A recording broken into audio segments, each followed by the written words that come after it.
मध्य प्रदेश के ग्वालियर से एक चौंकाने वाला फर्जीवाड़ा सामने आया है। प्रधानमंत्री बीमा योजना के नाम पर जिंदा लोगों को कागजों में मरा दिखाकर करोड़ों रुपयों का घोटाला कर दिया गया। दावा है कि अब तक 20 करोड़ रुपए से ज्यादा की ठगी हो चुकी है और यह आंकड़ा 100 करोड़ रुपए तक पहुंच सकता है। फर्जीवाड़ा के सामने आने पर अब ईओडब्ल्यू की टीम ने जांच शुरू कर दी है। देखिए हमारी ये ग्राउंड रिपोर्ट। नाम इरशाद खान, सरकारी रिकॉर्ड में मृत घोषित हैं, लेकिन अभी भी सांस ले रही हैं। नाम नसीमा, कागजों की स्याही जिसमें वो मर चुकी हैं, उसमें अपनी जीवन रेखा तलाश कर रही हैं। नाम निसार खान, सिस्टम इनका अंतिम संस्कार कर चुका है, लेकिन इनके जीवन की लौ अभी भी जल रही है। नाम सजदा खान, कागजों में मौत इनकी भी हो चुकी है, लेकिन ये भी ठीक ठाक अपने पैरों पर खड़ी हुई हैं।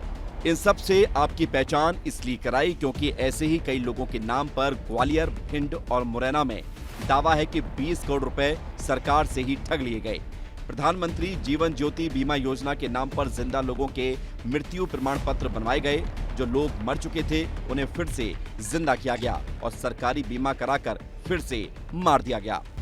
साल 2015 में प्रधानमंत्री नरेंद्र मोदी ने बीमा योजना की शुरुआत की। नाम रखा गया प्रधानमंत्री जीवन ज्योति बीमा योजना। इस योजना के तहत बीमा धारक की मृत्यु के बाद नॉमिनी को 2 लाख रुपए देने का प्रावधान है। 18 से 55 साल की उम्र के लोगों के लिए आज भी ये योजना चलती है। बीमा धारक को 436 रुपए सालाना जमा करने होते हैं और मृत्यु के बाद 2 लाख रुपए मिल जाते हैं।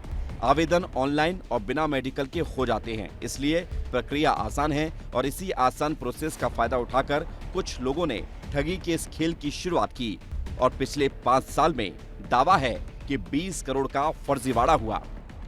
तो प्रधानमंत्री योजना पे लोन निकाल रहे, तो हमने पूछा कितना निकाल रहे, तो उनकी 50,000 के समथिंग निकलेगा आपका लोन। तो एक दिन उनके आदमी आए, फार्म ले गए हमारे भर के। अब काफ़ी समय बीत गया, साल भर के करीब हो गई थी। हमने नरीम ऐसे पूछी कि ये क्या हुआ इसका फार्म का अपना, तो उन्होंने बताया आपके डेथ सर्टिफिकेट बने हुए। हमने सर कैसे बने हुए, तो आपका फार्म भरा गया था कोई पैसों का, भरा गया था, तो उसके ऊपर आपको कितनी राशि मिल रही थी। तो हमने की सर हमारे 50,000, उनकी 50,000 नहीं, आपको 2.5 लाख रुपये निकालेगा आपके अकाउंट से। हम ज़्यादा किसी को नहीं जानते, हम तो अपने बहनोई को जानते। वो बहनोई थे हमारे, तो उनने बोला था प्रधानमंत्री योजना चल रही थी, उन्हें 50,000 का लोन मिल जाएगा। हम रहते किराए से, हमने सोची हो जाएगा, थोड़ा बहुत जी कर देंगे, थोड़ा कहीं ज़मीन अमीन ले लेंगे, प्लॉट बन जाएगा। इस वजह से हमने हाँ कह दी। ज़्यादा जानकारी तो हमें भी नहीं थी, कब वो बहनोई थे तो हमने ज़्यादा उनसे पूछताछ नहीं करी थी।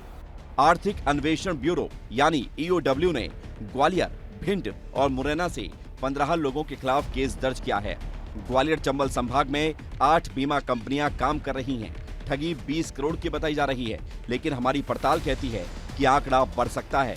अभी सिर्फ 2 कंपनियों से फर्जीवाड़े का आंकड़ा आया है, बाकी 6 बीमा कंपनियों में अभी ठगी के नंबर की गिनती जारी है। इसलिए दावा है कि घोटाले का यह आंकड़ा 100 करोड़ के आसपास जा सकता है। देखिए पूरी एक तरह से षड्यंत्र और एक चेन है, ऐसा लगता है जो अब खबरें आ रही हैं उसके हिसाब से। तो मेरा तो यही कहना होगा कि शासन पूरी गंभीरता से इसकी जांच करे और जहां से जैसे नगर निगम में भी इस तरह के झूठे प्रमाण पत्र बने हैं तो कड़ी कार्रवाई हो, उनको सजा मिले। हमने निगम के उस विभाग में भी पड़ताल की जहां ये मृत्यु प्रमाण पत्र बनाए गए थे। ग्वालियर नगर निगम के बाल भवन में मृत्यु प्रमाण पत्र बनाने का एक बड़ा दफ्तर है, लेकिन सवाल ये है कि प्रशासन की नाक के नीचे से इतने सारे फर्जी मृत्यु प्रमाण पत्र आखिर बन कैसे गए? मृत्यु प्रमाण पत्र की अपनी एक प्रक्रिया है और आज की नहीं है, वो तो मतलब आज़ादी के बाद से शुरू जो चली आ रही है वही प्रक्रिया है। और उस प्रक्रिया में मतलब मृत्यु प्रमाण पत्र की अभी कुछ दिनों से ऑनलाइन किया है 2023-24 से, और उसके पहले 2024 से ऑनलाइन किया है। कोई भी आदमी बना सकता है, लेकिन उसमें भी दस्तावेज लगाए जाते हैं, ऐसे नहीं है बिना दस्तावेज के कोई भी आदमी नहीं कर सकता। इस पूरे फर्जीवाड़े में नगर निगम के कर्मचारी भी संदिग्ध के घेरे में हैं, क्योंकि जिन लोगों के मृत्यु प्रमाण पत्र बनाए गए हैं उन प्रमाण पत्रों को ईओडब्ल्यू ने फर्जी बताया है और इसके जांच के आदेश भी दिए हैं। तो बड़ा सवाल यही है कि जिंदा लोगों को मरा दिखाकर बीमा योजना के नाम पर किया गया फर्जीवाड़ा आखिर कैसे और किसकी मिलीभगत से हुआ और सबसे बड़ा सवाल यह है कि क्या इस घोटाले की परतें अब पूरी तरीके से खुलेंगी या कुछ नाम और चेहरे फाइलों में ही दबे रह जाएंगे। वैसे ईओडब्ल्यू जांच कर रही है, लेकिन जिनकी पहचान ही सिस्टम ने छीन ली, अब वो इंसाफ की उम्मीद लगाए बैठे हैं।